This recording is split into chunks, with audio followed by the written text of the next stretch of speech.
ये फरमाएगा आमिर भाई कि आपके ख्याल में मोदी साहब की अगर कल की स्पीच सुनी हो आपने तो आपको नहीं लगता कि रस्सी जल गई लेकिन बल नहीं गया, अभी भी वही बातें, यानी ये कहना कि मेड इन इंडिया जो वेपन्स हैं हमने इस्तेमाल किए, मतलब वो पूरी तकरीर जो है वो मज़ाहिया खाकों से भरी हुई थी और वो फिर भी इस कॉन्फिडेंस के साथ झूठ बोल रहे थे। आपको लगता है कि खुद भारत में भी उनका ये चूरन बिक सकेगा? देखें, आपने जिस अंदाज से उनका ठट्ठा उड़ा दिया ना, ये बहुत मज़े की बात है। देखें, चूरन क्या बिकना है, उस शख्स की हालत पे तरस आता है जो मतलब कह रहा है राफेल होता तो हम ये करते, तो राफेल आ गया। S-400 जो उनका रशियन वो सारा था वो उड़ गया। उनकी वजह से इसराइल को जो शर्मिंदगी उठी है, जो फ्रांस को उठी है, जो रशिया को उठी है, वो अमेरिका तो पहले ही भाग आया कि अल्लाह का वास्ता है मेरा नाम ना ले देना, हम तुम्हारी सुलह करा देते हैं, तुम रहने दो, तुमने हमारी निकाती कराई है। उसको वो बदमाश बना रहे थे इलाके का। और ट्रंप ने जो कुछ कर दिया है, पहला ट्वीट करके, फिर दूसरा ट्वीट करके, फिर दूसरा ट्वीट से मुराद मेरी है कि जो JD वैंस और वो हैं दूसरे जो उनके मार्को रूबियो हैं, उन्होंने बड़ी तफसीलात बताई कि कैसे ये हुई।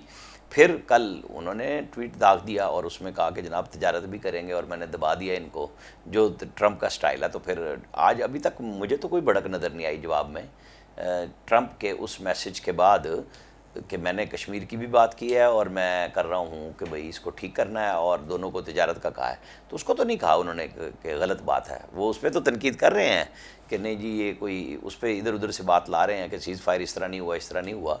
लेकिन जो ट्रंप ने स्ट्रेट बात की है उसके ऊपर तो इंडिया ने नहीं कहा कि हम नहीं करेंगे तिजारत, कर लें, इनकार कर दें, उसमें क्या मसला। देखें ना, वैसे उसका बेड़ा गर्क हो गया है।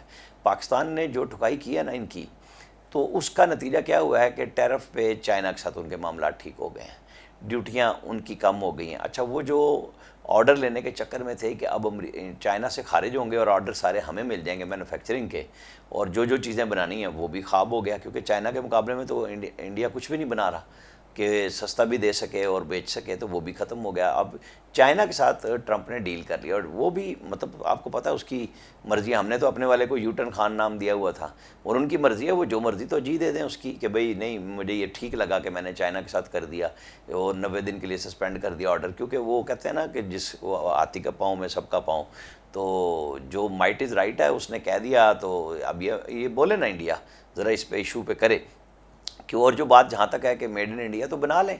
अब नहीं, ये पीछे तो तो कुछ मेड था इन नहीं इंडिया इनके तो उसमें पास। कुछ था ही नहीं ना। मैं वापस आपकी तरफ आती हूँ अजमल वजीर साहब। सर, ये बड़ा इंटरेस्टिंग पहलू है कि इसराइल के ड्रोन्स उन्होंने गिरा दिए, राफेल उनका फ्रांसीसी था उसका बेड़ा गर्क कर दिया, उसकी प्रेस्टीज सारी तबाह कर दी। फिर ये कि जो डिफेंस सिस्टम था वो रशिया का था वो भी फारिग हो गया। अब ये तीनों मुल्क अपनी बेचारी हजीमत छुपाना तो चाह रहे हैं, लेकिन दूसरी तरफ मोदी साहब की डिटाई का ये आलम है, वो कह रहे हैं मेड इन इंडिया इक्विपमेंट हमने इस्तेमाल किया और हमने ऐसी तैसी कर दी। मतलब हंसते हंसते बंदा, मैं कहती हूँ कि दुनिया से गुजर जाए, लेकिन इनके लतीफ़े ख़त्म नहीं होते। लेकिन उसके बावजूद आपको लगता है कि पाकिस्तान ने जो मुख्तसर तरीन जवाब दिया 5 घंटे में, उसके बाद मोदी साहब के ऊपर इटसेल्फ कितना प्रेशर है सर कि वो अब जिस तरह उनके खिलाफ अब स्पीचेस उनकी पार्लियामेंट में हो रही हैं, आपको नहीं लगता कि क्या वो कोई फर्दर रिस्पॉन्स का सोच भी सकते हैं? देखिए सना, इसमें जिस तरह आमिर भाई ने कहा और आपने अपने इंट्रो में कहा और अभी भी आपका क्वेश्चन में सारे जवाबात मौजूद है। मैं इसमें ऐड ये करना चाहता हूँ कि देखिए कल मोदी साहब ने जो बात की है कि जी ये जो है ना, ये DGMOs जो है उन्होंने ये सीज़ फायर करवाया।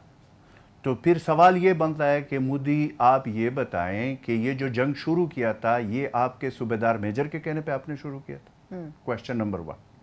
अगर आपने सीज़ फायर DGMOs के कहने पे किया,